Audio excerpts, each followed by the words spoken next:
পালা রে পালা, জলদি পালা, নইলে তোদের গলে ঝুলবে তালা। পালা রে পালা, জলদি পালা, নইলে তোদের গলে ঝুলবে তালা। হক আসছে, বাতিল তো কাঁপছে, হক আসছে, বাতিল তো কাঁপছে, ছিনিয়ে নেব মোরা জয়ের মালা। পালা রে পালা, জলদি পালা, নইলে তোদের গলে ঝুলবে তালা। পালা রে পালা, জলদি পালা, নইলে তোদের গলে ঝুলবে তালা। ইতিহাস থেকে যারা শিক্ষা নেয় না, ওদের কপালে এমনই হয়। পরের কথায় শুধু করে নাচানাচি, মেসক দেখে পায় কামানের ভয়।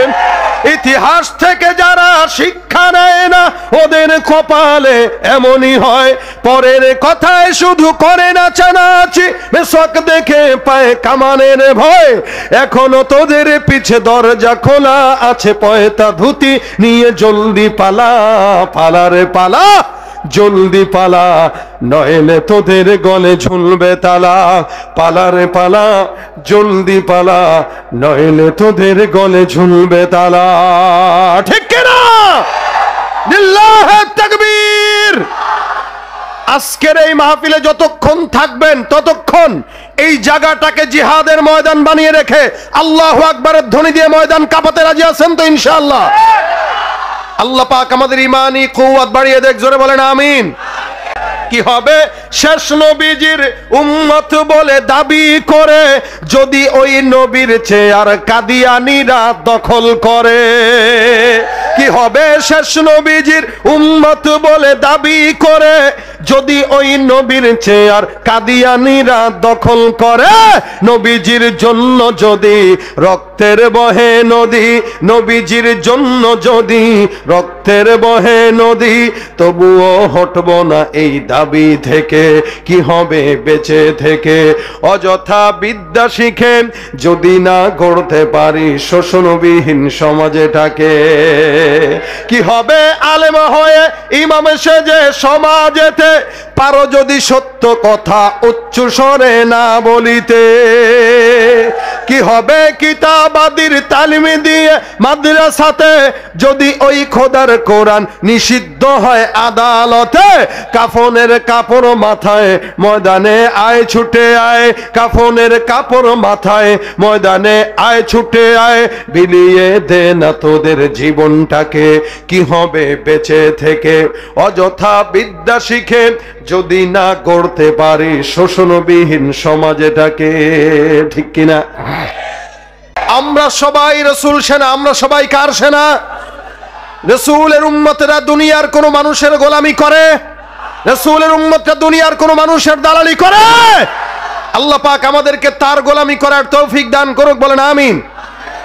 আল্লাহ পাক শুধুমাত্র নবীর উম্মত হওয়ার কারণে গোটা বিশ্ব জাহানের মধ্যে আদম থেকে নিয়ে মুহাম্মদ পর্যন্ত যত নবী এসেছেন সব নবীদের উম্মতদের মধ্য থেকে আল্লাহ পাক আমাদেরকে সম্মান বেশি দিলেন না কম দিলেন? সব নবীর উম্মতের চাইতেও বেশি। দেখেন নবী বলেন দুনিয়ার জমিনে আদম থেকে নিয়ে মুহাম্মদ পর্যন্ত যত উম্মত আসছে সব উম্মতরা মিলে কিয়ামতের ময়দানে কাতার হবে, কাতার দাঁড়াবে। বলে কাতার কতগুলো? বলে 120টা কাতার। নবী বলেন 120 কাতার সম্পূর্ণ মিলে এই সব কাতারের ভিতর থেকে মাত্র সব নবীদের উম্মতের সংখ্যা হবে 4 কাতার। কয় কাতার? বাকি থাকে 80টা। নবী করিম সাল্লাল্লাহু আলাইহি সাল্লাম বলেন বাকি 80 কাতার আমি মুহাম্মদুর রাসূলুল্লাহর উম্মতের কাতার। সুবহানাল্লাহ। সম্মান বেশি না কম? আল্লাহ নবী বলেন কিয়ামতের ময়দানে আল্লাহ পাক সবার আগে যাদেরকে জান্নাতে ঢুকাবেন এরাই হচ্ছে আমি রাসূলের উম্মত। সুবহানাল্লাহ। এইজন্য আল্লাহ পাক রব্বুল আলামিন পয়গম্বর মুহাম্মদুর রাসূলুল্লাহ সাল্লাল্লাহু আলাইহি সাল্লামকে এত পরিমাণে সম্মান মর্যাদা দিয়েছেন যেটার ব্যাপারে আল্লাহ পাক বলেন ইন্না আ'তাইনাকাল কাউসার ওয়া ইন্না লাকা লাআজরান গায়রা মামনুন। আমি আপনাকে কাউসারের মতো নিয়ামত দিলাম এবং আমি আল্লাহ আপনাকে নিরবিচ্ছিন্ন নিয়ামত যেটার শুরু আছে শেষ নাই এমন নিয়ামত অতীতেও দিয়েছি। নবীরা দুনিয়াতে যতদিন থাকে ততদিন নিয়ামত পায়, আমার নবী মুহাম্মদুর রাসূলুল্লাহ জমিনে আসার আগেও নিয়ামত পেয়েছেন, থাকার সময়ও নিয়ামত পেয়েছিলেন, এখন নাই, এখনো নিয়ামত আছে। সুবহানাল্লাহ। সম্মান বেশি না কম? আল্লাহ পাক রব্বুল আলামিন বলেন, ইন্না কাফাইনাকাল মুস্তাহজিইন। জমিনের মধ্যে কেউ যদি আপনাকে ঠাট্টা করে, আপনাকে নিয়ে বিদ্রুপ করে, আমি আল্লাহ আপনাকে এত সম্মান দান করলাম, মর্যাদা দিলাম।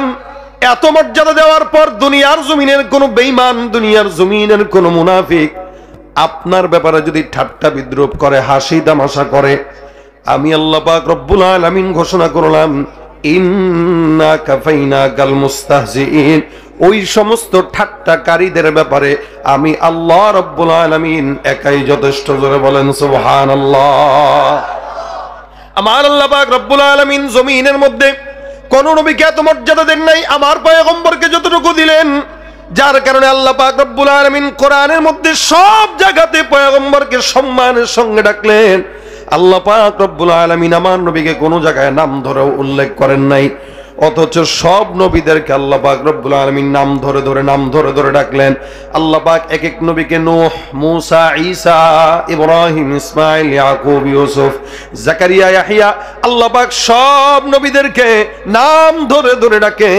কিন্তু আমার আপনার পয়গম্বর মুহাম্মদুর রাসূলুল্লাহকে আল্লাহ পাক কোরআনের মধ্যে একটা জায়গাতেও শুধুমাত্র মুহাম্মদ শব্দ বলে উল্লেখ করেন নাই।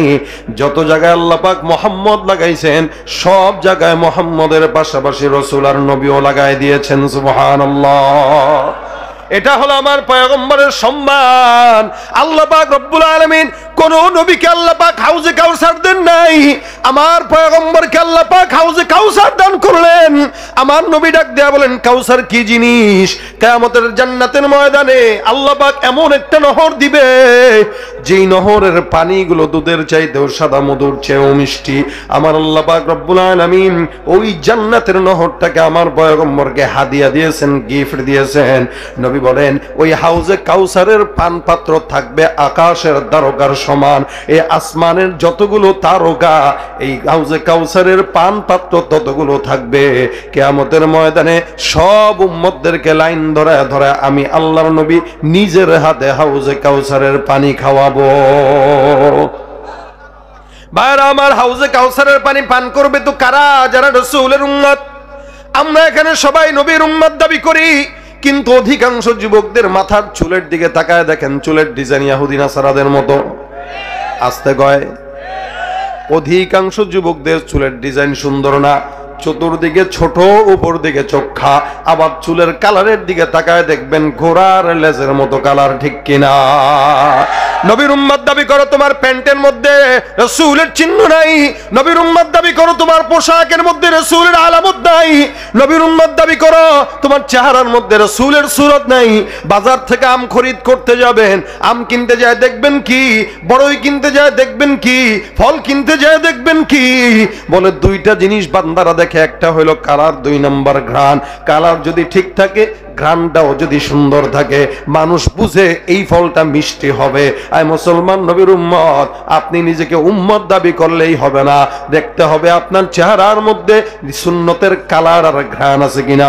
যেই রাসূলের উম্মতের চেহারার মধ্যে সুন্নতের কালার থাকে, ঘ্রাণ থাকে, ওইটা দাবি করা লাগে না, ওইটাকে দেখলেই বোঝা যায় এটা রাসূলের উম্মত। আর যেটাকে তাকাইলেই দেখলেই মনে হয় এটা রাসূলের উম্মত তো দূরের কথা, ওইটা আর্জেন্টিনার খেলোয়াড়ের পাগল। কথা বলেন ঠিক কিনা? প্যান্টের চতুর্দিকে ছিঁড়া, সামনে ছিঁড়া, পিছনে ছিঁড়া, পাছায়ও ছিঁড়া। কথা কয় না? এত ছিঁড়া প্যান্ট পরে আগে মানুষ ফকিন্নি হওয়ার কারণে ছিঁড়া পড়তো। আল্লাহ কয়, তোর টাকা হবে কিন্তু ভালো জিনিস পড়তে পারবি না। কেন? কারণ তুই রাসূলের দুশমন, আর দুশমনদেরকে আমি আল্লাহ জমিনের মধ্যে আধুনিকতার নাম দিয়া ছিঁড়া প্যান্ট পরা ফকিন্নির বেশে রাখবো, ঠিক কিনা? নবীর উম্মত দাবি করো, সুন্নাহ মানো না, নবীর অপমানে তোমার হৃদয় কাঁদে না। তুমি নবীর উম্মত দাবি করো, সুন্নাহ মানো না। নবীর অপমানে তোমার হৃদয় কাঁদে না। তুমি বিজাতীয় সংস্কৃতিতে সপেছো পরাণ, তুমি বিজাতীয় সংস্কৃতিতে সপেছো পরাণ। তুমি কেমন মুসলমান, তুমি কেমন মুসলমান? কথা কয় না? নামাজের সাথে নাই পরিচয়, মানো না কোরআন। নামাজের সাথে নাই পরিচয়, মানো না কোরআন। তুমি কেমন মুসলমান, তুমি কেমন মুসলমান? ঠিক কিনা? রাসূলের উম্মত যারা দাবি করে, রাসূলের সুন্নাত দরকার আছে না নাই? রাসূলের পোশাক দরকার আছে না নাই? আল্লাহর নবী বলেন, লা ইউমিনু আহাদুকুম হাত্তা ইয়াকুনা হাওয়াহু তাবান লিমা জিতু বি। জমিনের মধ্যে কেউ যদি আমি রাসূল যেমনে চললাম সেমনে না চলে, আমি রাসূল যেমনে পোশাক পরলাম সেমনে না পরে, আমি রাসূল যেমনে হাঁটলাম সেমনে যদি না হাঁটে, আমি রাসূল যেমনে কথা বললাম সেমনে যদি কথা না বলে, আমি রাসূল যেভাবে মুআমালা মুআশারা করলাম সেভাবে যদি মুআমালা মুআশারা না করে, আর খালি উম্মত দাবি করে, ওটা দাবিদার কিন্তু আসল উম্মত নয়, ওটা হলো ভণ্ড। মানুষের ভিতরে এমন একদল থাকবে, আল্লাহ পাক রব্বুল আলামিন বলেন, ওয়া মিনান নাসি মান ইয়াকুলু আমান্না বিল্লাহি ওয়া বিল ইয়াউমিল আখির ওয়া মা হুম বিমুমিনিন। একদল উম্মত থাকবে যারা নিজেরা নিজেদেরকে ঈমানদার বলে দাবি করবে, যারা নিজেরা নিজেদেরকে আখিরাতের প্রতি বিশ্বাস স্থাপনকারী নিজেকে হিসাবে দাবি করবে। এরা নিজেকে মুসলমানও দাবি করে, এরা নিজেকে ঈমানদারও দাবি করে, কিন্তু মসজিদে নামাজের কথা বললে হাসি দিয়া কয় প্যান্টের মধ্যে সমস্যা আছে না নাই? রমজানুল মুবারক সামনে আসতেছে, এই রমজান আসলেই দেখবেন বলবে ডায়াবেটিসের সমস্যা, যার কারণে 30-40 বছরের দামরা বুড়া বেটাও রোজা রাখে না, আছে না নাই? আর সারা রমজান জুড়ে খালি পর্দাওয়ালা আর পর্দাওয়ালা, সারা রমজান ছাড়া পর্দার খবর নাই, রমজান আসলে পর্দাওয়ালার অভাব নাই। ঠিক কিনা জোরে কন? ভাইরা আমার, এগুলা দাবি করেনওয়ালা মুমিন, কিন্তু আল্লাহ পাকের কথা অনুযায়ী এরা মুমিন হতে পারে না। কেন? সব মুমিন মুমিন না, কিছু মুমিন উপরে মুমিন দেখা যায়, ভিতরে ঠন ঠনাটন খালি। কথা বলে না? এই জন্য আল্লাহ পাক রব্বুল আলামিন বান্দাকে বলে দিলেন, খবরদার উম্মত দাবি করলেই হয় না, যদি উম্মত দাবি করো তোমার জন্য আমি আল্লাহ পাক রব্বুল আলামিন সুন্দর জীবন ব্যবস্থা রেখে দিলাম। আল্লাহ বলেন, লাকাদ কানা লাকুম ফি রাসূলিল্লাহি উসওয়াতুন হাসানা। তোমাদের জন্য আমি আল্লাহ পয়গম্বরের ভিতরে উত্তম চরিত্র দিলাম। আল্লাহর নবী সাল্লাল্লাহু আলাইহি সাল্লাম কারো সঙ্গে যখন দেখা হইতো, নবী করিম সাল্লাল্লাহু আলাইহি সাল্লাম হাসি মুখে কথা বলতেন। আর আমাদের সমাজে একটু ভালো কোনো কিছু হইলেই কেউ যদি একটা সালাম দেয়, সুন্দর করে মুখটা পেঁচার মতো করে রাখে, ভাব ধরে, আছে না নাই? আর নবী বলেন, আল কালিমাতুত তাইয়্যিবাতু সাদাকাতুন। একটা ইমানদার যদি কোনো ইমানদারের সঙ্গে দেখা হয়, সে যদি হাসি মুখে কথা বলে, আল্লাহ পাক টাকা না দেওয়ার পরেও তাকে সাদকার সমপরিমাণ সওয়াব দিবেন। এটা একটা মুমিন হিসেবে আপনার আমার দায়িত্ব, রাসূলের সুন্নাহ। এ ভাইরা আমার, আল্লাহ পাক রব্বুল আলামিন রাসূল করিম সাল্লাল্লাহু আলাইহি ওয়াসাল্লামকে জমিনের জন্য রহমত দিয়েছেন, সম্মান দিয়েছেন, মর্যাদা দিয়েছেন। নবী যেমন মর্যাদাবান, নবীর উম্মতরাও মর্যাদাবান। আমার পয়গম্বর যেমন সম্মানী, আল্লাহ পাক রাসূলের উম্মতদেরকেও তেমন সম্মানী বানাইছেন। এ মুসলমান, এই জন্য আল্লাহ পাক নবীকে যেমন কোরআনের মধ্যে নাম ধরে ডাকেন নাই, আল্লাহ পাক নবীকে যখন ডাকলেন কি নামে ডাকলেন? আল্লাহ পাক বলেন কখনো কখনো ইয়া আইয়ুহাল মুজাম্মিল, নবী আমার বিছানার মধ্যে শোয়া আমার পয়গম্বরকে আল্লাহ পাক রব্বুল আলামিন মুজাম্মিল বলে ডাকে। কখনো কখনো বলেন ওমা আরসালনাকা ইল্লা রাহমাতাল লিল আলামিন, কখনো কখনো বলেন ইয়াসিন, কখনো বলেন তাহা মা আনজালনা আলাইকাল কুরআনা লিতাশকা, কখনো বলেন ওয়ামা মুহাম্মাদুন ইল্লা রাসূল, কখনো বলেন মুহাম্মাদুর রাসূলুল্লাহ, কখনো কখনো বলেন ইয়া আইয়ুহান নবী, কখনো কখনো বলেন ইয়া আইয়ুহার রাসূল, কখনো বলেন মা কানা মুহাম্মাদুন আবা আহাদিম মির রিজালিকুম ওয়ালাকিন রাসূলুল্লাহি ওয়া খাতামান নবিয়্যিন। আমার পয়গম্বরকে আল্লাহ পাক দুইটা পরিচয় দিলেন। নবীর পরিচয় কি? এক নম্বর আল্লাহ পাক বলেন ওয়ালাকির রাসূলুল্লাহ, আমার পয়গম্বর আল্লাহর রাসূল। দুই নম্বর পরিচয় খাতামান নবীন, এই নবীর পরে আর কোন নবী আসবে না। উত্তরবঙ্গে সহ সারা বাংলাদেশে অসংখ্য বেঈমানের বাচ্চারা, কাদিয়ানির বাচ্চারা আছে যারা আমার নবীর শেষ নবুয়ত মানে না। মুসলমান মনে রাখবেন, স্পষ্ট ভাষায় বলে যাই, এই বাংলাদেশে কাদিয়ানির দোসর যারা আছে, এদেরকে যারা সহযোগিতা করে, সাপোর্ট করে, এদেরকে যারা বন্ধু হিসেবে গ্রহণ করে, এদেরকে যারা মানে, এই বাংলা জমিনের ওলামা একরামের ফতোয়া হইল, উপমহাদেশের ওলামা একরামের ফতোয়া হইল কাদিয়ানিরা কাফের। কাফের এদেরকে যারা সহযোগিতা করবে, সাপোর্ট করবে, তারাও হলো কাফের। আল্লাহর নবীর পর আর নবী কোনো আসার সম্ভাবনা আছে নাকি জোরে বলেন তো? আমার আল্লাহ পাক রব্বুল আলামিন নবুয়তের দেয়ালটাকে বন্ধ করে দিলেন। নবী বলেন আনা খাতামুন নবীন লা নাবিয়্যা বাদি, আমার পরে কোন নবী নাই। আল্লাহ পাক যদি আমার পরে কোন নবী পাঠাইতেন, আমার পরের নবীটাই হইতো কে? আমার পরের নবীটাই হইতো আমার সাহাবী হযরতে ওমর। সুতরাং এই জামানায় এখন যদি কেউ মুসলমানের ঈমান ধ্বংস করার জন্য কাদিয়ানীদের ওই সমস্ত কার্যক্রমগুলো আমাদের দেশে ফলো করে, আমাদের দেশে সরায় দিতে চায়, বাংলার মুসলমানরা তাদেরকে সাপোর্ট তো করবেই না। ইসরায়েলি পণ্য যেভাবে বয়কট করেছে, এই কাদিয়ানীদের পণ্য বয়কট করা ঈমানের দাবি হয়ে যাবে, ঠিক কিনা? নবীর পরে আর নবী আছে? কথা কয় না। আল্লাহ পাক এত সম্মান দান করলেন, অন্য কোন নবীকে দেয় নাই। যার কারণে কোরআনের মধ্যে একটা জায়গাতেও রাসূলকে নবী বলে সম্বোধন করেছেন, রাসূল বলে সম্বোধন করেছেন, শুধুমাত্র ইয়া মুহাম্মদ বলে সম্বোধন করে নাই।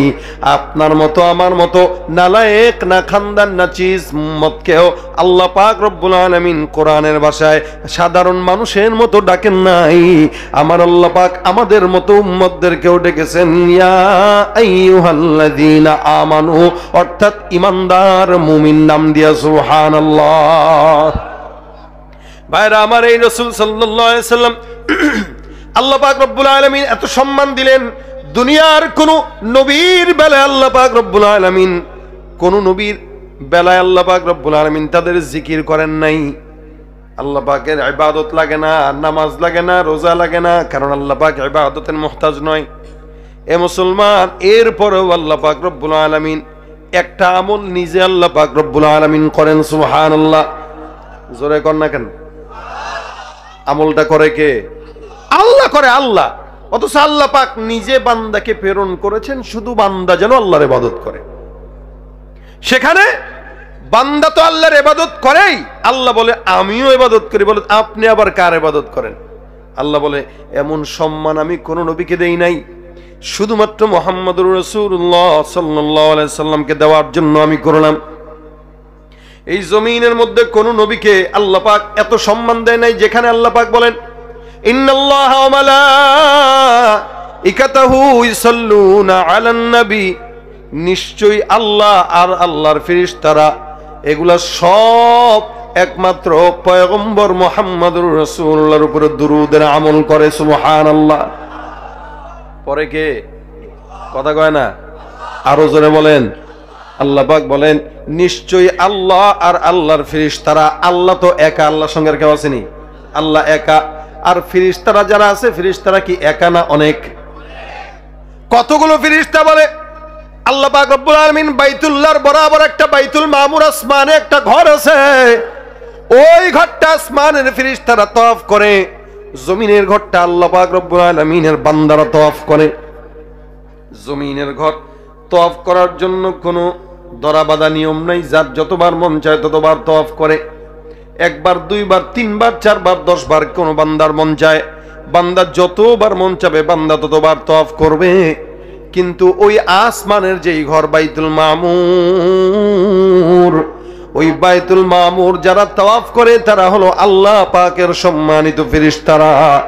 আমার আল্লাহ পাক রব্বুল আলামিনের ওই এত ফেরেশতা, এত ফেরেশতা, কোন ফেরেশতা একবার যদি তওয়াফ করে, অর্থাৎ একবারে 70,000 ফেরেশতা তওয়াফ করতে পারে, একবার 70,000 ফেরেশতা তওয়াফ করার পর আর জিন্দেগিতেও কোনোদিন ওই ফেরেশতা ওই আসমানের ঘর তওয়াফ করার সুযোগ পাবে না।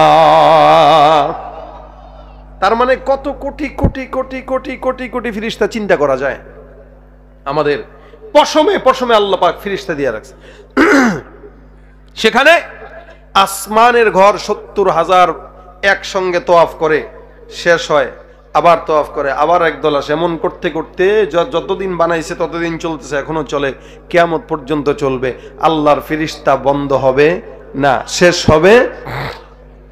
আল্লাহ পাক বলেন এই সব ফেরেশতারা আমি আল্লাহ সহ শুধুমাত্র এই মুহাম্মদুর রাসূলুল্লাহর উপরে দুরূদের আমল করতে ব্যস্ত। এই মুসলমান, জমিনের কোন বান্দা যদি আল্লাহ পাকের হাবিবকে দাম নাও দেয়, আল্লাহর নবীর কোনো যায় আসে না। কেউ যদি রাসূলের আদর্শকে ফলো না করে, আল্লাহর নবীর কোনো যায় আসে না। কারণ আমার আল্লাহ একাই আমার পয়গম্বরের প্রশংসা গাওয়ার জন্য যথেষ্ট। ঠিক কিনা জোরে কর। মুহাম্মদ হামিদে হামদে খুদা বস, মুহাম্মদ হামিদে হামদে খুদা বস, খুদা মদহে আফরি মুস্তফা বস, মোহাম্মদ আজ তুমি খাহম খুদা রা, মোহাম্মদ আজ তুমি খাহম খুদা রা, খুদায়া আজ তো হুব্বে মুস্তফা রা, খুদায়া আজ তো হুব্বে মুস্তফা রা। আমার আল্লাহ পাক রব্বুল আলামিন জানে আখির জামানার পয়গম্বরের সম্মান কেমন, যার কারণে জমিনের কোন মানুষ যদি আমার নবীর প্রশংসাও না গায়, আমার আল্লাহ পাকের হাবিবের কোনো যায় আসে না। আল্লাহর প্রশংসাও যদি কোনো বান্দা না গায়, আমার আল্লাহর কোনো যায় আসে না। কারণ কি, আমার আল্লাহ আমার নবীর জন্য একা যথেষ্ট, আমার নবী আমার মাওলার জন্য একা যথেষ্ট। জোরে বলেন সুবহানাল্লাহ।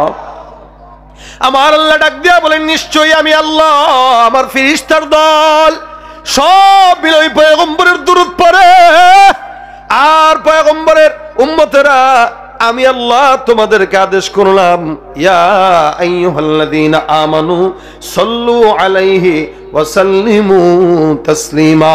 ঈমানদার যারা নিজেদেরকে দাবি করো, মুমিন যারা নিজেদেরকে দাবি করো, আমি আল্লাহ পাক রব্বুল আলামিন বললাম তোমরাও ওই পয়গম্বরের উপর দুরূদের আমল করো। কারণ আমি যেই আমলটা করি ওই আমলটা আমার বান্দারাও করবে, এটা আমার আদেশ। তার মানে আমার রাসূলের উপর দুরূদ পড়া আল্লাহ পাক ওয়াজিব করে দিয়েছেন। সুবহানাল্লাহ। দুরূদের এত ফজিলত। শিবলি রহমাতুল্লাহি আলাইহি অনেক বড় একজন বুজুর্গ ছিলেন। একবার হজের সফরে গেলেন। হজের সফরে যাওয়ার পর তাকায় দেখে একজন আল্লাহর বান্দা যুবক বারবার বাইতুল্লাহ তাওয়াফ করে। বাইতুল্লাহ তাওয়াফ করতে যায় দোয়া আছে আল্লাহ পাকের কাছে দোয়া করা, যেমন নাকি রব্বানা আতিনা ফিদ দুনিয়া হাসানা ওয়া ফিল আখিরাতি হাসানা ওয়া কিনা আযাবান নার। বারবার বান্দা আল্লাহর কাছে দোয়াগুলা করবে, বিভিন্ন দোয়া দরুদ পড়বে, কিন্তু এই বান্দাটা গোটা তাওয়াফ করে, আল্লাহর ঘর তাওয়াফ করে, আর একটা খালি জিনিস পড়ে কি, আল্লাহুম্মা সাল্লি আলা মুহাম্মাদিন নবিয়্যিল উম্মি ওয়া আলা আলিহি ওয়া সাল্লিম তাসলিমা। বারবার জবান দিয়ে দুরূদের আমল। আল্লামা শিবলি রাহমাতুল্লাহ আলাইহি দেখেন এই যুবকটা অন্য কোনো দোয়া নাই, বারবার কেবল দুরূদ পড়ে। আল্লাহ পাক রব্বুল আলামিনের এই বান্দা, এই যুবকটাকে আল্লামা শিবলি রহমাতুল্লাহ আলাইহি ডাক দিয়া বলে, তওয়াফ শেষে ডাক দিয়া বলতেছে, হে যুবক ভাই, কি ব্যাপার, তুমি এই জায়গায় কেন বারবার এই দুরূদের আমল করো? অন্য কোনো ইবাদত করতে দেখলাম না, অন্য কোনো দোয়া দুরূদ পড়তে দেখলাম না। যতবার তওয়াফ করলা ততবার কেবল দুরূদ শরীফ পড়লা, যতবার তওয়াফ করলা ততবার দুরূদের আমল করলা। তুমি অন্য কোনো ইবাদত জানো না, দোয়া দুরূদ জানো না? যুবক ডাক দিয়া বলে, হুজুর আমি বারবার কেন বাইতুল্লাহ তওয়াফ করে আর এই দুরূদ শরীফ পড়ি, এটার পিছনে অনেক বড় একটা রহস্য আছে। এই রহস্যটা যদি আপনিও শুনেন, আপনিও দুরূদ পড়া শুরু করবেন। আল্লামা শিবলি রহমাতুল্লাহ আলাইহি বান্দাকে ডাক দেয়, চলো দেখি তোমার ঘটনাটা আমি শুনতে আগ্রহী। যুবকটা বারবার বলে, হুজুর আমি অনেক দূর থেকে মক্কায় হজের জন্য রওনা হয়ে গিয়েছিলাম। আমি আমার বাবার সঙ্গে রওনা হইলাম। পথিমধ্যে বাগদাদ শহরের মধ্যে আমার বাবা অসুস্থ। আমি আমার বাবাকে এক জায়গায় বসাইলাম। বসানোর পর শুশ্রূষা করা শুরু করে দিলাম। আমার বাবা অসুস্থতা ক্রমেই বাড়তে লাগলো, ক্রমান্বয়ে বাড়তে লাগলো। হঠাৎ করে আমার বাবা মৃত্যুর কোলে ঢলে গেল। আমি আমার বাবার ইন্তেকালের পর আমি তাকায় দেখলাম আমার বাবার চেহারাটা একদম কালো হয়ে গেছে, আমার বাবার চেহারাটা কুৎসিত হয়ে গেছে। আমি অবাক যে আমার বাবাটা সারা জিন্দেগি ভর এত আমল করার পর এমন কোন বদ আমলটা ছিল যে আমলের কারণে চেহারা কুৎসিত হয়ে গেছে। হাজার মানুষকে ডাকলাম, কেউ জানাজা পড়ায় না, কারণ লাশের অবস্থা একমাত্র অন্যরকম হয়ে গেছে, আগের মতো নাই। যেই সুন্দর চেহারার মধ্যে কেমন যেন কালো হয়ে গেল, কেমন যেন বিকৃত হয়ে গেল। দুশ্চিন্তার ছাপ, জানাজার নামাজ কেউ দেয় না, কাছেও কেউ আসে না। আমি পেরেশান হয়ে গেলাম, লাশটা এখন কি করব? হজের সফরের মধ্যে আমি আমার বাবাকে নিয়ে সারা রাত বসে থাকলাম। কেউ জানাজার নামাজের জন্য পেলাম না, কেউ সামনেও আসলো না। আমি সকালবেলা হঠাৎ করে ঘুমের ছন্ন হয়ে গেলাম, নিদ্রাচ্ছন্ন হয়ে গেলাম। ঘুমের মধ্যে আমি স্বপ্ন দেখলাম। ঘুমের মধ্যে তাকায় দেখি আমার ঘরের মধ্যে আমার সামনে একজন যুবক হাজির। যেই যুবকটা এমন সুন্দর, মাথার মধ্যে পাগড়ি, চেহারা বড় নূরান্বিত চেহারা। আমি যুবককে বললাম, হে যুবক তুমি কে? যুবকটা কোনো কথা বলে নাই, সুন্দর করে আমার বাবার চেহারার মধ্যে হাত বুলায়। আমার বাবার চেহারার মধ্যে যখন হাত বুলাইলো, আমি আল্লাহর কসম তাকায় দেখলাম আমার বাবার চেহারাটা কুৎসিত থেকে নূরে নূরান্বিত হয়ে গেল। আমি যুবকটাকে ডাক দিয়ে বললাম, যুবক তুমি কে? যুবক ডাক দিয়ে আমাকে বলল, আকায়ে নামদার মুহাম্মদুর রাসূলুল্লাহ সাল্লাল্লাহু আলাইহি ওয়াসাল্লাম। পরিচয় পেয়ে আমি যুবকের হাত ধরে চুমা খাওয়া শুরু করলাম। ইয়া রাসূলুল্লাহ, স্বপ্নের মধ্যে আপনাকে দেখে ফেললাম নবী। আমার নবীর চেহারা এমন সুন্দর, যেটা বর্ণনা করার মতো চোখ আমার হয় নাই, বর্ণনা করার মতো জবানও আমার হয় নাই। জাবের বিন সামুরাও পর্যন্ত বর্ণনা করতে পারে নাই, অসংখ্য সাহাবীরাও বর্ণনা করতে পারে নাই। আল্লাহর নবীর সাহাবী আল্লাহ পাক রব্বুল আলামিনের হাবিবের বেলায় ডাক দিয়া বলেন, মা আহসানা মিন কালাম তারা কত্ত আইনি। জমিনের মধ্যে এমন কোন চক্ষু নাই যেই চক্ষুটা মুহাম্মাদের চাইতে অনেক সুন্দর কোন মানুষ জমিনের মধ্যে দেখেছে। না না, আল্লাহর নবীর জমিনের মধ্যে যত মানুষ জমিনের মধ্যে আসছে, আদম থেকে নিয়ে আজ পর্যন্ত বা কিয়ামত পর্যন্ত, রাসূলের সৌন্দর্যের মতো সৌন্দর্য কোন সৃষ্টির মধ্যে আল্লাহ পাক দেন নাই। জোরে বলেন সুবহানাল্লাহ। আল্লাহ পাক রব্বুল আলামিনের পয়গম্বরের সাহাবী জাবের ডাক দিয়া বলে, আসমানের মধ্যে একটা তারকা, জমিনের মধ্যে আমি আমার পয়গম্বরকে দেখলাম সুন্দর করে একটা ডোরা কাটা চাদর গায়ে দিয়ে আমার নবী বসা। আমি পয়গম্বরের দিকে একবার তাকাই, আরেকবার আসমানের চাঁদের দিকে তাকাই, একবার আসমানের চাঁদের দিকে তাকাই, একবার আমার নবীর চেহারার দিকে তাকাই। আল্লাহর কসম, আমি আমার আসমানের চাঁদের চাইতে আমার পয়গম্বরের চেহারাকেই বেশি সুন্দর পেয়েছি। এটাই আমার নবীর সূরত।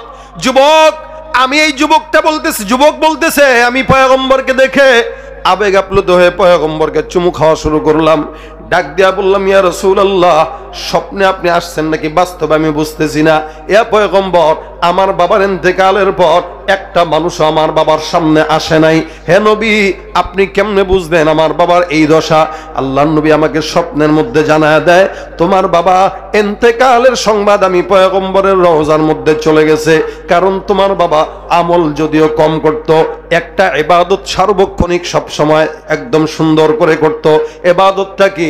বলে প্রত্যেক দিন মিনিমাম 100 বার, 200 বার, 500 বার পর্যন্ত আমি রাসূলের উপর দুরূদের আমল করতে। সুবহানাল্লাহ। প্রতিদিন নিয়মতান্ত্রিকতার সাথে দুরূদ শরীফের আমল করত। আমাকে আল্লাহ পাক রব্বুল আলামিন কবরের মধ্যে জিন্দা রাখছে। মুহাম্মদুর রাসূলুল্লাহকে আল্লাহ পাক কবরে জিন্দা রাখছেন। নবী আমার জিন্দা নবী। প্রতি সপ্তাহে বৃহস্পতিবার, সোমবার আল্লাহর ফেরেশতারা নিযুক্ত থাকে। আপনার নাম সহ, বাবার নাম সহ, ঠিকানা সহ পয়গম্বরের রওজার মধ্যে সওয়াবগুলো পৌঁছানো হয়। আল্লাহর নবীর রওজায় যখন আপনার সওয়াব চলে যায়, নবী যতবার আপনার নামটা দেখবে ততবার রাসূলের কাছে আপনি পরিচিত হয়ে যাবেন। যত বেশি পরিচিত হবেন, আল্লাহর কসম, আল্লাহর নবী আপনার জন্য তত তাড়াতাড়ি সুপারিশ করবে। নবী ডাক দিয়া বলেন, তোমার বাবা প্রতিদিন এরকম ভাবে সওয়াব পাঠাইতো, কিন্তু গতকাল পাঠায় নাই।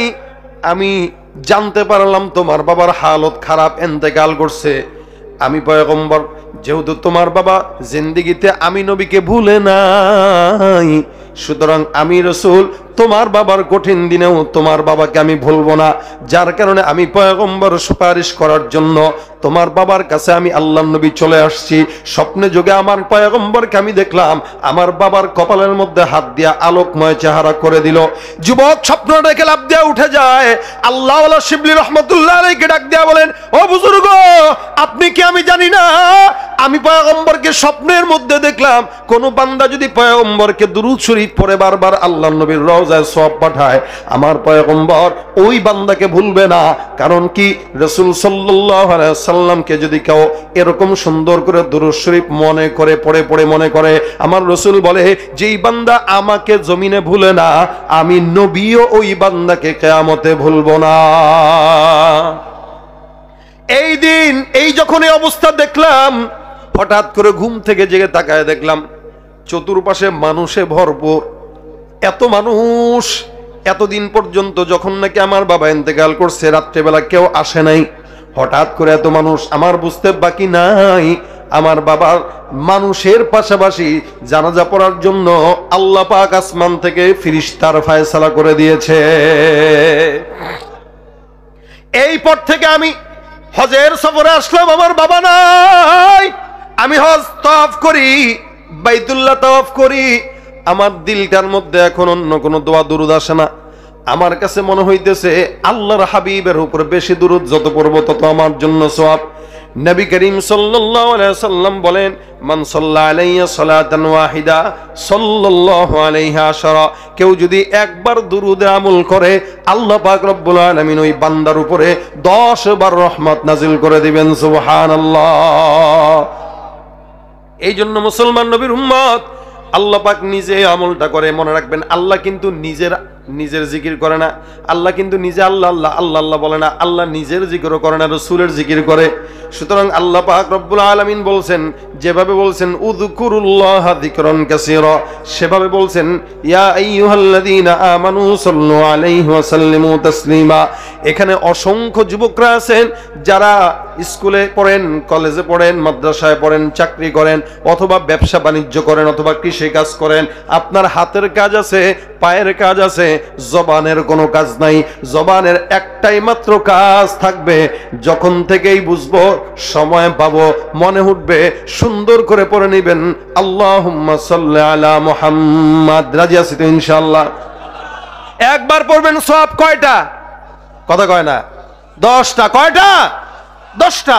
রাসূলের উপর দুরূদ পড়লে সওয়াব হবে না গুনাহ হবে? অন্য হাদিসের মধ্যে রাসূল বলেন ডাক দিয়া, কেউ যদি রাসূলের উপর দুরূদ শরীফের আমল একবার করে 10 বার রহমত, 10টা গুনাহ মাফ, 10 বার আল্লাহ পাক সম্মান বুলন্দ করে দিবেন। সুবহানাল্লাহ। এ ভাইরা আমার, এই কারণে রাসূল সাল্লাল্লাহু আলাইহি ওয়াসাল্লাম সম্মানিত বলেই আল্লাহ পাক নবীকে সম্মান দেওয়ার জন্য কোন নবীর বেলায় আল্লাহ পাক দুরূদের আমল না করলেও রাসূলের উপর আল্লাহ পাক দুরূদের আমল নিজে করেছেন, করেন, এবং সমস্ত মাখলুকাত সহ পর্যন্ত করে। এখানে অনেক ভাই আছেন, অনেক সময় বিপদে পড়বেন, বিপদে করলেও কোনো টেনশন নাই। কেন? বলে বিপদে পড়েও আপনি এই উসিলায় আল্লাহর কাছে বিপদ থেকে পানা চাবেন, যে আল্লাহ আমি তোমার রাসূলের উপর দুরূদ পড়তেছি, এই উসিলায় তুমি আমাকে বিপদ থেকে হেফাজত করো। ইনশাআল্লাহ 100% আল্লাহ পাক রাসূলের নামের বরকতে, দুরূদের হেফাজতে আপনাকে বিপদ থেকে হেফাজত করবেন। বিশ্বাস হয় আপনাদের? বিশ্বাস হয়? অভিজ্ঞতা থেকে বলছি, রাসূলের দুরূদ এত বড় ফজিলতপূর্ণ, কেউ যদি মুসিবতে দুরূদ শরীফ পড়ে তা আল্লাহ পাক তার দুরূদের বরকতে আল্লাহ পাক তার বিপদ দূর করে দেয়। আপনার বরকত নাই ব্যবসায়, দোকানে বসে বসে উল্টাপাল্টা জিনিস না কইরা দুরূদ শরীফের আমল করেন। আর নিজের বিবিকে বলে দেন, রান্নাবাড়ি যখন করবা তখন দুরূদ শরীফ পড়বা, আর সুন্দর করে তরকারি কাটবা, দুরূদ পড়বা, জাল দিবা, দুরূদ পড়বা, ঘর ঝাড়ু দিবা, দুরূদ পড়বা, কাপড় চোপড় ধোবা। দেখবেন বিবি সন্তানকে দুধ পান করাবে, দুরূদ পড়বে। আজকাল তো সন্তানকে মায়েরা দুধ পান করায়, এদিক দিয়া স্টার জলসা দেখে, টিভি দেখে, মুভি দেখে, আর ওদিক দিয়ে দুধ খাওয়াইতেছে। তো ছেলেও ওগুলার আওয়াজ শুনে শুনে অবশেষে ছেলে এমন হয় যে এই মাকে ধরে বৃদ্ধাশ্রমে পাঠায় দেয়। কেন? আর যে শিক্ষা ব্যবস্থার কথা আর কি বলবো, যা হালত চলে আসছে বাংলাদেশে, এই শিক্ষা ব্যবস্থা দিয়া আমাদের দেশের মানুষদেরকে মুনাফিক, বেঈমান, নাস্তিক বানানোর সূক্ষ্ম চিন্তা আর এই দেশে এই সমস্ত কিছু চলতেছে। আমাদের দেশের কিছু বুদ্ধিজীবী যারা নাকি বুদ্ধি বিক্রি করতে করতে মাথার চুল উঠায় টাক হয়ে গেছে, এরা এখন একথাও বলতে চায় যে এই বাংলাদেশে কোরআনের আইন চলবে না। আজকেই মনে হয় এক শয়তান বলছে যে বাংলাদেশে কোরআনের আইন চলবে না। তাহলে কোন দেশে চলবে? যেই কথা বলবে ওর এই বাংলাদেশে বসবাস চলবে না। যদি মুসলমান দাবি করেন, অবশ্যই মুসলমান এটা বিশ্বাস করবে আমি কোরআনের আইন মানতে পারি না, এটা আমার দুর্বলতা, কিন্তু কোরআনের আইন দিয়েই বিশ্ব চালানো দরকার। কারণ যেখানে এই কোরআনের আইন আছে, আল্লাহ পাক ওই দেশকেই আল্লাহ পাক রব্বুল আলামিন সফলতা দিয়েছেন। যেই ঘরে কোরআনের আইন আছে ওই ঘরকে আল্লাহ পাক সফলতা দিয়েছেন। আর কোরআনটা কি জানেন? ওটা কোরআন আল্লাহর নবীর চরিত্র। সুবহানাল্লাহ। গোটা চরিত্র আল্লাহর নবীর চরিত্রটাই কোরআন, কোরআনটাই আল্লাহ পাকের রসুলের চরিত্র। সুতরাং যারা শিক্ষা ব্যবস্থা দুর্বল করতে চায়, আপনি আপনার সন্তানকে প্রতিবাদ স্বরূপ ওই সমস্ত শিক্ষা ব্যবস্থা থেকে দূরে এনে মাদ্রাসার শিক্ষা ব্যবস্থায় ভর্তি দেন। কারণ যেই শিক্ষায় সমকামিতার প্রচার প্রসার ঘটানো হয়, ওই শিক্ষাকে বৃদ্ধাঙ্গুলি দেখিয়ে কোরআনের শিক্ষা আপনার সন্তানকে নিয়ে আসবেন, এটাই প্রতিবাদ। ঠিক কিনা জোরে কর? এই জন্য ভাইরা আমার, আজকে মাদ্রাসার শিক্ষার বিকল্প কোনো শিক্ষা আর নাই। এখন অনেকে বলবেন মাদ্রাসার শিক্ষা দিয়ে কি হবে? চাকরি পাওয়া যায় না, এই পাওয়া যায় না। আপনি বড় শিক্ষিত হয়ে কি করলেন? 10 লাখ টাকা ছাড়া তো এখনো চাকরি পাইলেন না, রিক্সা চালায় খাওয়া লাগে। কিন্তু মাদ্রাসায় যারা পড়ে, আলহামদুলিল্লাহ, একটা ছাত্র কোনোদিন বসে নাই, মসজিদের খেদমত হলেও করতেছে। হ্যাঁ, বেতন বলতে পারেন কম, কিন্তু ভাই আপনার 1 লাখ টাকা পাওয়ার পরেও তো আপনার সংসার চলে না, ঋণ নেওয়া লাগে। আর মাদ্রাসার একটা সন্তান ও 5,000 টাকা পায়, ঋণ নাই, অসন্তুষ্ট নাই, কোনো অসম্মান নাই, ঘরের মধ্যে বেবরকত নাই, মা বাবারাও খেদমত করে, বিবিরাও চালায়, কখনো কখনো এদিক সেদিক দানও করে। বলে বরকত দেনেওয়ালা তো আল্লাহ, টাকা দিয়াই বরকত হয় না, আল্লাহর রহমত লাগে। এই জন্য ভাই, এই মাদ্রাসা আছে যে বড়গাঁও মাদ্রাসা, আপনাদের সন্তানদেরকে দুরুদওয়ালা যদি বানাইতে চান, সুন্নতওয়ালা যদি বানাইতে চান, নবীওয়ালা যদি বানাইতে চান, অবশ্যই এই মাদ্রাসার ভিতরে ভর্তি দেন। যে শিক্ষা চলতেছে, কেউ কয়দিন পর পর বানরের জাত বানাইতে চায়, আর কেউ কেউ আলু ভর্তা শিখাইতে চায়। এটা আলু ভর্তা শিখতে আমার ছেলের স্কুলে দেওয়ার দরকার নাই। বাচ্চা একটা ছোট, যেটা ওর হাতে যদি একটা সিদ্ধ আলু ধরা দেন, দেখবেন আচার দিয়ে এমনি ভর্তা বানায় ফেলবে। সুতরাং এই শিক্ষার জন্য আমার স্কুলে পড়া লাগবে না। যতদিন পর্যন্ত শিক্ষা ব্যবস্থার পরিবর্তন না হবে, নীরব প্রতিবাদ হিসেবে করে যাবেন, সন্তানকে সোজা এনে মাদ্রাসায় ভর্তি দিয়ে দেন। আমি শিক্ষার বিরোধিতা করছি না, আমি বর্তমানে যে শিক্ষা, কুশিক্ষা, এটার বিরোধিতা করছি। কারণ ইঞ্জিনিয়ারও দরকার, ডাক্তারও দরকার, MBBS দরকার, অনেক কিছুই দরকার। তবে মূল শিক্ষা যদি কোরআনের শিক্ষা হয়, ও ডাক্তার হইলেও কসাই হবে না। মূল শিক্ষা যদি কোরআন থাকে, ওই ব্যক্তি ইঞ্জিনিয়ার হবে, রডের পরিবর্তে বাঁশ দিবে না। এজন্য মূল শিক্ষা কোরআন থাকলে ওর দিলের ভিতরে কোরআনের মহব্বত থাকবে, রসুলের সুন্নতের মহব্বত থাকবে। এই মহব্বতটা যদি থাকে, তো ইনশাআল্লাহ রসুলের সঙ্গেই জান্নাত মিলবে। ঠিক কিনা? আল্লাহ পাক যেন আমাদেরকে রসুল সাল্লাল্লাহু আলাইহি ওয়াসাল্লামের সুন্নাহ মোতাবেক চলার তৌফিক দান করে, বলেন আমিন। এখানে প্রত্যেকটা মানুষের জন্য আজকে একটা কথা বলে যাই। এতক্ষণ যা শুনলেন, বুঝলেন, তার মানে দুরূদ শরীফের অনেক ফজিলত। এখানে আমরা যারা আছি, রাত্রেবেলা ঘুমানোর আগ দিয়ে উল্টাপাল্টা মোবাইলে ভিডিও না দেখে, ঘুমানোর সময় মোবাইলটা রেখে দিয়ে সুন্দর করে দুরূদ শরীফ পড়তে পড়তে ঘুমান। দেখবেন ইনশাআল্লাহ আপনি আমল শুরু করেন, আল্লাহ পাক রসুলকে আপনাকে স্বপ্ন যুগে দেখায় দিবে ইনশাআল্লাহ। আপনি নিজে পড়েন, আপনার বিবিকে পড়ান, আপনার সন্তানদেরকে পড়ান। আপনি এটা যদি শুরু করে দেন, দেখবেন আল্লাহ পাক রহমত করবে, হার কাজে বরকত পাবেন, বিপদ মুসিবত আপনার সামনে আসবে না। সবচেয়ে বড় জিনিস যেটা, আল্লাহর রসুলকেও স্বপ্ন দেখাবেন। আর মনে রাখবেন, যে রসুলকে স্বপ্ন দেখলো, সে কিন্তু রসুলকেই দেখলো, অন্য কাউকে দেখলো না। কেন? রসুলের সূরতে শয়তান কোনোদিন স্বপ্নে আসার সুযোগ নাই। এই জন্য যখন সময় হয়, ছোট্ট দুরূদ সাল্লাল্লাহু আলাইহি ওয়াসাল্লাম আল্লাহুম্মা সাল্লি আলা মুহাম্মদ, আল্লাহুম্মা সাল্লি আলা মুহাম্মদ, আল্লাহুম্মা সাল্লি আলা মুহাম্মদ। একবার পড়বেন তো 10টা রহমত হয়ে গেছে। নবী বলেন, কেউ আমার নাম শুনলো আর দুরূদ পড়লো না, ওই ব্যক্তির উপরে আল্লাহ পাকের লানত, নাউযুবিল্লাহি মিন যালিক। যে ব্যক্তি দুরূদ পড়লো, রাসূলের দুরূদ শুনলো কিন্তু দুরূদ পড়লো না, রাসূলের নাম শোনার পরেও দুরূদ পড়লো না, রাসূল বলেন ওই ব্যক্তির উপরে আল্লাহর লানত। কার লানত? আল্লাহর লানত। এই কারণে দুরূদের আমল করেন, দেখবেন কিছুদিন পরে দাড়ি রাখতেও মন চাবে। দুরূদের আমল করেন, কিছুদিন পরে সুন্নতি পোশাক পরতেও মন চাবে। দুরূদের আমল করেন, কিছুদিন পরে পাগড়ি উঠাইতে মন চাবে। দুরূদের আমল করেন, আল্লাহ পাক আপনাকে কবুল করে রাসূলের রওজার কিনারায় নিয়ে যাবে। যাইতে রাজি আছি না ইনশাআল্লাহ? আল্লাহর নবীর রওজা দেখতে রাজি আছি তো ইনশাআল্লাহ? মনে বড় আশা ছিল যাব মদিনায়, সালাম আমি করব গিয়ে, সালাম আমি করব গিয়ে নবীর রওজায়। মনে বড় আশা ছিল যাব মদিনায়, মনে বড় আশা ছিল যাব মদিনায়। আল্লাহ পাক আমাদেরকে তৌফিক দান করুক, বলেন আমিন। যা শুনলাম, যা শুনবো, আগামীকালও মাহফিল হবে, অনেক বড় বড় আলোচকরা আপনাদের এখানে আসবে, আপনারা মন ভরে আলোচনা শুনবেন, অনেক দামি দামি কথা শুনবেন। আমি তো ভাই আপনাদের কাছে 2-4টা কথা বলছি, আমার এলমে যতটুকু, ছোট্ট এলমে যতটুকু আসে। বাকি এলেমে ছোট্ট হইতে পারি, কিন্তু যে কথাটা বললাম কথাটা ছোট্ট না, কথাটা অনেক বড়। রাসূল সাল্লাল্লাহু আলাইহি ওয়াসাল্লামের দুরূদের ফজিলত এটা অনেক বেশি। এই কারণে আমি সহ আপনারা এখানে যারা আছেন, আপনারা নিয়ত করেন এখন থেকে যখন সময় পাবো চুপচাপ বসে না থেকে রাসূলের উপরে একটু দুরূদের আমল কারা কারা করব, হাতটা উঠায় দেই। আল্লাহ তুমি আমাদেরকে নিয়ত করো, তৌফিক দান করো, আমল করার তৌফিক দান করো, যারা বলেন আমিন। আল্লাহ পাক রব্বুল আলামিন প্রত্যেকটা যুবককেই যেন আমল করার তৌফিক দেয়, মুরব্বীদেরকেও যেন দেয়, মা বোনদেরকেও যেন দেয়। পাশাপাশি আজকের এই 2 দিন ব্যাপী মাহফিলে যারা সহযোগিতা করে এই মাহফিলটাকে সৌন্দর্যমণ্ডিত করেছে, আল্লাহ পাক যেন তাদের সমস্ত সওয়াব রাসূল করিম সাল্লাল্লাহু আলাইহি ওয়াসাল্লামের রওজা মোবারকে পৌঁছায় দেয়, যারা বলেন আমিন। আল্লাহ পাক আমাদের এই সব কথা কবুল করুক। ওমা তৌফিক ইল্লা বিল্লাহ।